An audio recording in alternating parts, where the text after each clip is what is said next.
Hello students. पिछले video में हम लोग केमिकल रिएक्शंस की बात कर रहे थे। एक एग्जांपल भी देखा था। मैग्नीशियम एयर में बर्न होकर के मैग्नीशियम ऑक्साइड बनता है। उस रिएक्शन को हम लोग बैलेंस कर चुके थे, ध्यान है। इसमें कुछ दूसरे एग्जांपल्स की हम लोग बात करेंगे। इस वीडियो में सिर्फ और सिर्फ केमिकल रिएक्शंस की हम लोग बात करेंगे और सारे रिएक्शंस को हम लोग बैलेंस करने की कोशिश करेंगे। तो जो एग्जांपल स्क्रीन पे है इसमें क्या है, आयरन। Fe किसका सिंबल है? आयरन। आयरन का लैटिन नेम फेरस था और लैटिन आदमी ने ही सिंबल दिए थे सभी को, तो आयरन को उसने Fe सिंबल दिया है। आयरन का सिंबल Fe है। दूसरा क्या है? H2O। ये तो वाटर है, सबको पता है ना। राइट साइड में क्या है? Fe3O4। ये क्या होता है? फेरस ऑक्साइड बोलते हैं इसको, फेरस ऑक्साइड। क्या होता है ये? रस्ट। जो आयरन नेल की फोटो देखी थी, रस्ट लगा हुआ था, ये वही रस्ट का फॉर्मूला है। आयरन और ऑक्सीजन दोनों मिक्स होकर के रस्ट बन जाता है, उसका फॉर्मूला Fe3O4 है। और इस प्रोसेस में एक गैस रिलीज होती है, जो हमने बात की थी केमिकल रिएक्शन में कोई गैस रिलीज होती है। चार चीजें देखी थी केमिकल रिएक्शन में, उसमें से एक था कि केमिकल रिएक्शन में गैस कोई निकलेगी। तो यहाँ पे कौन सी गैस निकल रही है? H2। ये कौन सी गैस है? हाइड्रोजन। H है सिंबल हाइड्रोजन का।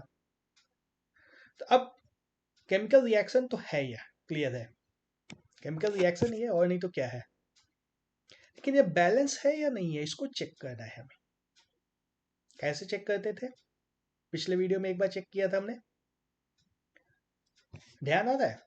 हम लोग चेक करते थे रिएक्टेंट्स में, जो कि लेफ्ट साइड में रहते हैं, उसमें किस चीज के कितने एटम्स आ रहे हैं, है ना। एटम्स काउंट कर रहे थे हम लोग। तो रिएक्टेंट्स में हम लोग काउंट करेगा तो किस किस चीज के एटम है। सबसे पहले तो आयरन का एटम है, Fe का एटम है, एक ही एटम है, क्लियर कट एक ही एटम लिखा हुआ है यहाँ पे, है ना। दूसरा क्या चीज का एटम है? दूसरा H2O है। लेकिन हमें H2O से काम नहीं है, हमें एटम्स अलग अलग देखने हैं, मॉलिक्यूल से हमें काम नहीं है। तो दूसरा एटम H का है, हाइड्रोजन का एटम है। कितने एटम है? दो है, 2 लिखा हुआ है नीचे, हाइड्रोजन के 2 एटम है। और तीसरा ऑक्सीजन है, ऑक्सीजन का एक एटम है ना। राइट साइड में देखो प्रोडक्ट्स में क्या क्या है। आयरन के कितने एटम है? 3। इनपुट में रिएक्टेंट्स में सिर्फ एक था, प्रोडक्ट में हो गए 3। प्रॉब्लम है। एक का 3, एक का 3, एक का 3, जादू हो रहा है। एक का 3 जादू तो हो नहीं सकता है, बैलेंस नहीं है, मतलब ये रिएक्शन बैलेंस नहीं है, यहीं पे हमें पता चल चुका है। फिर भी एक बार चेक कर लेते हैं बाकी एटम्स कितने हैं। हाइड्रोजन के कितने एटम हैं? 2। तो हाइड्रोजन तो मैच हो जा रहा है ना। फिर ऑक्सीजन की बात करें तो ऑक्सीजन के भी 4 है। ऑक्सीजन भी पैदा हो गया इस रिएक्शन में, तो पैदा नहीं करना है किसी भी चीज को। तो ये रिएक्शन जो हमारा है, इसमें आयरन और ऑक्सीजन ये दो चीजें मैच नहीं कर रही हैं, इसलिए ये रिएक्शन क्या है? Not balance. अब बैलेंस नहीं है तो उसको बैलेंस करना हमें सीखना है। इस पूरे चैप्टर का एजेंडा तो यही है, जो रिएक्शन बैलेंस नहीं है उसको बैलेंस कर देना है। कैसे करेंगे बैलेंस, देखते हैं उसको। तो यह हमारा था रिएक्शन, Fe प्लस H2O से हमें मिलता था Fe3O4, है ना। तो ऑक्सीजन देखो, लेफ्ट साइड में एक ही ऑक्सीजन है H2O में, है ना। H2O में सिर्फ एक ऑक्सीजन है, और वहीं राइट साइड में देखते हैं हम लोग तो चार चार ऑक्सीजन आ गए हैं, और चारों के चारों किसमें है? चारों के चारों Fe3O4 मॉलिक्यूल के अंदर घुसे हुए हैं। खैर कहीं भी घुसे हैं उससे हमें कोई दिक्कत नहीं है, हमें काउंटिंग चाहिए, नंबर ऑफ मॉलिक्यूल एटम्स की जो काउंट चाहिए। तो ऑक्सीजन का हमारे पास रिएक्टेंट में एक एटम है, प्रोडक्ट में 4 है, तो रिएक्टेंट को 4 गुना करना होगा, है ना। 4 गुना रिएक्टेंट को अगर कर देंगे हम लोग तो हमारा काम बन सकता है। तो हम लोग क्या कर सकते हैं, H2O जो एक मॉलिक्यूल इनपुट ले रहे थे, अब हम लोग सिर्फ एटम को नहीं मल्टीप्लाई कर सकते। ऑक्सीजन जो एटम है ये वाटर के अंदर से मिल रहा है हमें, तो वाटर से सिर्फ ऑक्सीजन निकाल के तो ले नहीं सकते हम लोग, पूरा का पूरा वाटर लेना होगा ना, वाटर की क्वांटिटी बढ़ा दें। H2O के हम लोग 4 मॉलिक्यूल लेंगे, है ना। मॉलिक्यूल में, वाटर मॉलिक्यूल में से हम लोग ऑक्सीजन को निकाल नहीं सकते हैं, हम लोग वाटर की मात्रा को बढ़ा सकते हैं ना। अगर तुमसे कहा जाए 1 चम्मच पानी और डाल दो, पानी डाल सकते हो। अगर कहा जाए 1 चम्मच ऑक्सीजन डाल दो, तो कैसे डालोगे? कोई पॉसिबिलिटी है 1 चम्मच ऑक्सीजन का? न्यूज में रोज देख रहे हैं ना, ऑक्सीजन के ऊपर ही इतनी महाभारत चल रही है।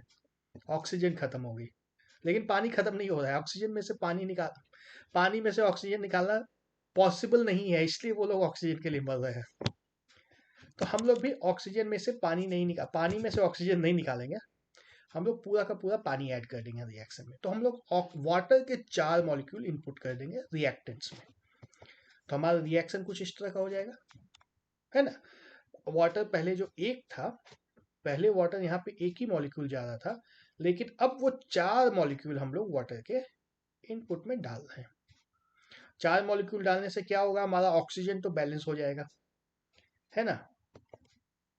जब हमने ये रिएक्शन कर दिया, 4 वाटर डाल दिया जब, तो अब ऑक्सीजन तो हमारा बैलेंस हो जाएगा, लेकिन कुछ और बात बिगड़ गई। आयरन तो पहले भी बैलेंस नहीं था, अभी भी नहीं है, और हाइड्रोजन जो पहले बैलेंस हो गया था वो भी अब बिगड़ गया है ना। पहले हमारा, देखो ये याद है, हाइड्रोजन पहले बैलेंस था, दोनों एक एक था, लेकिन वाटर मिलाने के चक्कर में हमने हाइड्रोजन को भी ऐड कर दिया है, तो वाटर का भी बैलेंस बिगड़ गया है। तो अब हमारा आयरन का एटम्स बैलेंस नहीं है और हाइड्रोजन के एटम्स भी बैलेंस नहीं है। तो पहले अब क्या करते हैं हम लोग, हाइड्रोजन को ही बैलेंस करते हैं। लेफ्ट साइड में कितने हाइड्रोजन है अब, 2 गुना 4, 8 एटम है हाइड्रोजन के। और राइट साइड में कितने हैं, राइट साइड में तो एक ही मॉलिक्यूल है हाइड्रोजन का, उसमें 2 एटम्स है ना। दोनों एटम H2 के अंदर ही है, तो H2 का एक नहीं 4 दे देते हैं हम लोग, H2 को भी 4 से मल्टीप्लाई कर देंगे अगर, तो 8 और 8 हो जाएगा, तो H2 को 4 से मल्टीप्लाई कर देते हैं अब हम लोग, ठीक है। H2 को भी 4 से मल्टीप्लाई कर दिया, तो हमारा रिएक्शन किस तरह का हो गया, कुछ इस तरीके का हो गया। बात बन गई क्या अभी? नहीं, बात तो अभी भी नहीं बनी है, आयरन अभी भी बैलेंस नहीं हुआ है, आयरन बचा हुआ है। आयरन को बैलेंस करने के लिए हम लोग क्या करते हैं, आयरन को बैलेंस करना है इस रिएक्शन में। देखो हमारे पास ऑक्सीजन और हाइड्रोजन दोनों के दोनों बैलेंस हो चुके हैं, बचा है तो सिर्फ आयरन। आयरन लेफ्ट साइड में 1 है, राइट साइड में 3 है। लेफ्ट में 1 है, राइट में 3 है, तो रिएक्टेंट में आयरन की मात्रा को भी बढ़ा देते हैं, है ना। पहले 1 था जो रिएक्टेंट, उसको 2 3 कर देते हैं, मल्टीप्लाई कर दो आयरन को भी 3 से।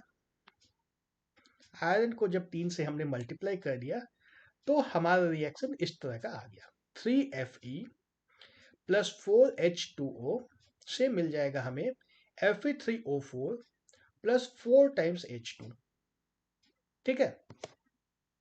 अब चेक कर लो, इस रिएक्शन में चेक कर लो अब सब कुछ सही है या नहीं। रिएक्टेंट में आयरन कितना है, 3 एटम है। हाइड्रोजन का कितना एटम्स है, 4। ऑक्सीजन के कितने एटम है, 4। प्रोडक्ट्स में देखा जाए तो आयरन के कितने एटम्स हैं, 3। ऑक्सीजन के कितने एटम, सॉरी हाइड्रोजन के कितने एटम्स हैं। पहले मैंने हाइड्रोजन यहाँ इसलिए लिखा है ताकि हाइड्रोजन हाइड्रोजन हम लोग आपस में कंपेयर करेंगे ना, यहाँ पे इक्वल है या नहीं है, इसलिए मैंने हाइड्रोजन लिख दिया है। हाइड्रोजन के हमारे पास 8 एटम है और ऑक्सीजन के 4 एटम है।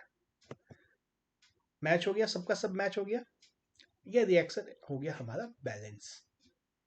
तो एक रिएक्शन को बैलेंस करने में इतनी मेहनत करनी होती है, कि वैसे कोई खास भी मेहनत नहीं है, सिंपल एडिशन सब्ट्रैक्शन तो किया है, कुछ स्पेशल तो किया नहीं है इसमें,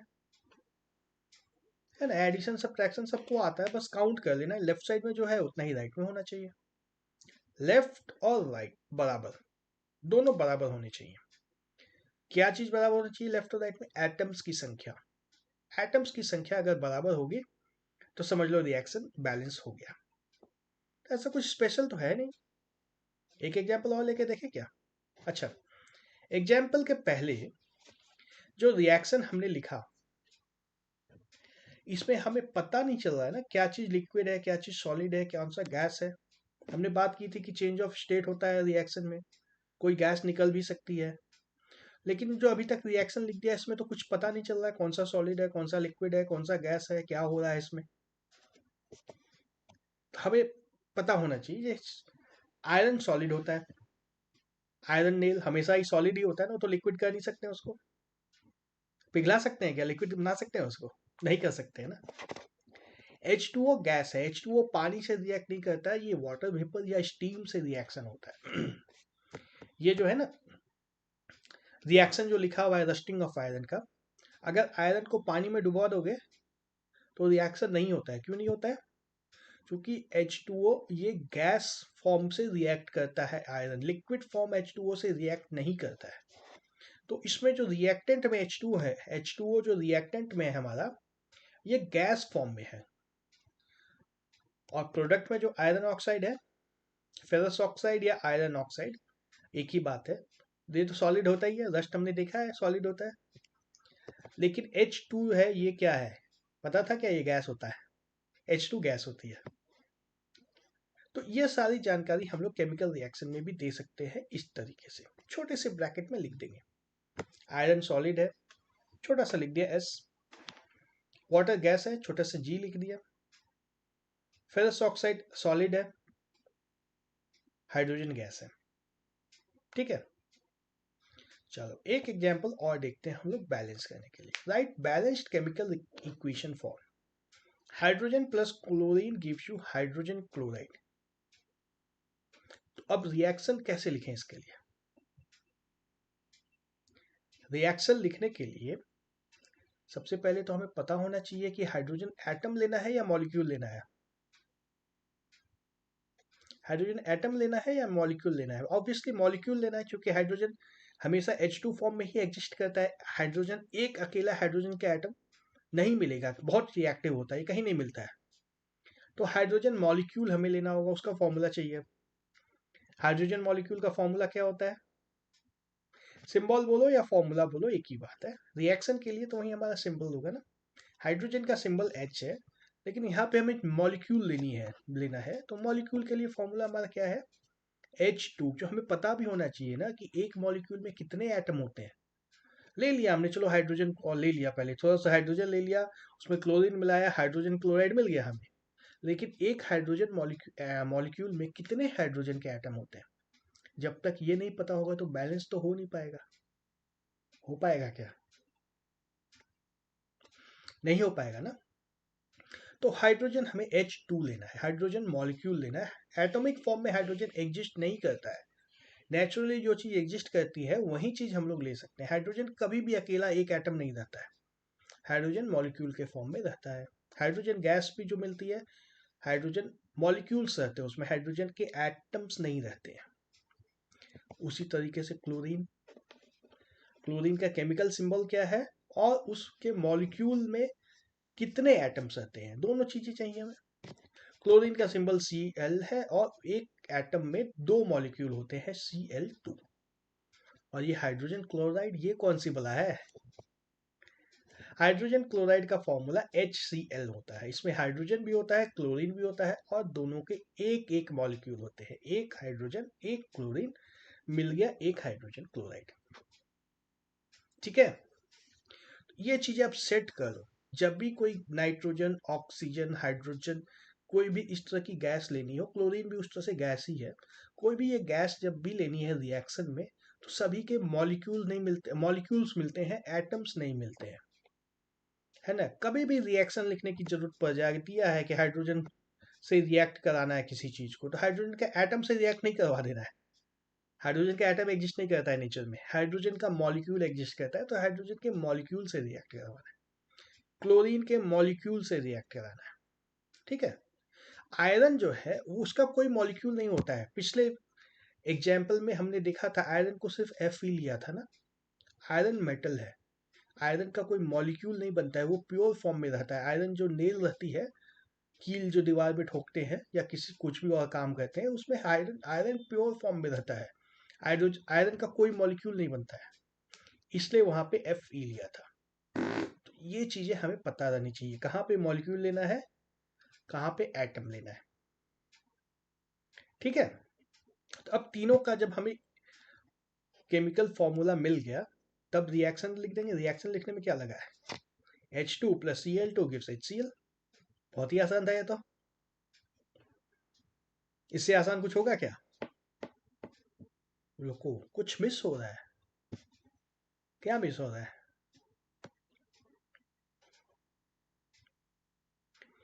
बैलेंसिंग मिस हो रहा है। लेफ्ट साइड में देखो कितने हैं, बैलेंस चेक किया, लेफ्ट साइड में क्या है, राइट साइड में क्या है, इसको बैलेंस चेक करना होगा ना। तो क्लियर कट दिख रहा है कि बैलेंस नहीं है। रिएक्टेंट्स में क्या क्या है, हाइड्रोजन 2 है, एटम्स अब काउंट करना है, एटम्स हमें बैलेंस के लिए एटम्स को काउंट करना है। हाइड्रोजन के 2 एटम्स हैं, क्लोरीन का 2 एटम्स है ना। और प्रोडक्ट में हाइड्रोजन क्लोराइड का एक ही एटम है, हाइड्रोजन क्लोराइड का एक मॉलिक्यूल है, उसमें एक एटम हाइड्रोजन का है, एक एटम क्लोरीन का है। बैलेंस नहीं हुआ है, तो बैलेंस करने के लिए क्या करना होगा, राइट साइड में अगर 2 HCl कर देते हैं हम लोग, HCl एक नहीं 2 मॉलिक्यूल अगर कर देते हैं, तो हमारा बैलेंस हो जाएगा ना, हाइड्रोजन भी 2 हो जाएगा, क्लोरीन भी 2 हो जाएगा, लेफ्ट से सब कुछ मैच हो जाएगा। तो ये हमारा बैलेंस्ड रिएक्शन होगा। ठीक है, एक और क्वेश्चन देख ले। Right balanced chemical equation for barium chloride plus aluminium sulphate gives you barium sulphate plus aluminium chloride. बड़े कॉम्प्लेक्स सब नाम आ गए। मैं सबका फॉर्मूला दे देता हूँ इस वीडियो में। अभी अभी मैं सबका फॉर्मूला दे देता हूँ, चारों कंपाउंड्स का फॉर्मूला दे देता हूँ। बैलेंस करने की कोशिश करना, हो जाता है तो बहुत अच्छी बात है, नहीं होता है तो अगली वीडियो में मैं करके दिखाऊंगा। बड़ा इंटरेस्टिंग क्वेश्चन है ये। सबसे पहले हमें चाहिए barium chloride, aluminium sulphate, barium sulphate, aluminium chloride, 4 चीजें चाहिए। बेरियम क्लोराइड का फॉर्मूला है BaCl2। ठीक है, अब याद कर लो ये BaCl2 केमिस्ट्री है, ये सब तो याद रखना होगा, छोटी छोटी चीजें। बाकी समझाऊंगा मैं बहुत अच्छे से, सारी चीजें समझ में आएंगी, लेकिन ये सब छोटी छोटी चीजें जो याद रखनी होगी। बेरियम क्लोराइड का formula BaCl2, aluminium sulphate Al2SO4, और SO4 पूरा का 3 गुना है। SO4 सल्फेट का आयन होता है, जिसका पूरा का पूरा 3 आयन लगा है इसमें। बेरियम सल्फेट BsSO4 और अल्युमिनियम क्लोराइड AlCl3, चारों फॉर्मूला मिल गया। इक्वेशन में लिख दूं मैं, ये हमारा इक्वेशन हो गया BaCl2 plus Al2SO4 thrice gives you BaSO4 plus AlCl3। Obvious है, ये बैलेंस तो है नहीं अभी, इसको बैलेंस करना है। आज ट्राई करो, फिर अगले वीडियो में मैं इसका सॉल्यूशन देता हूँ। ठीक है, बाय बाय।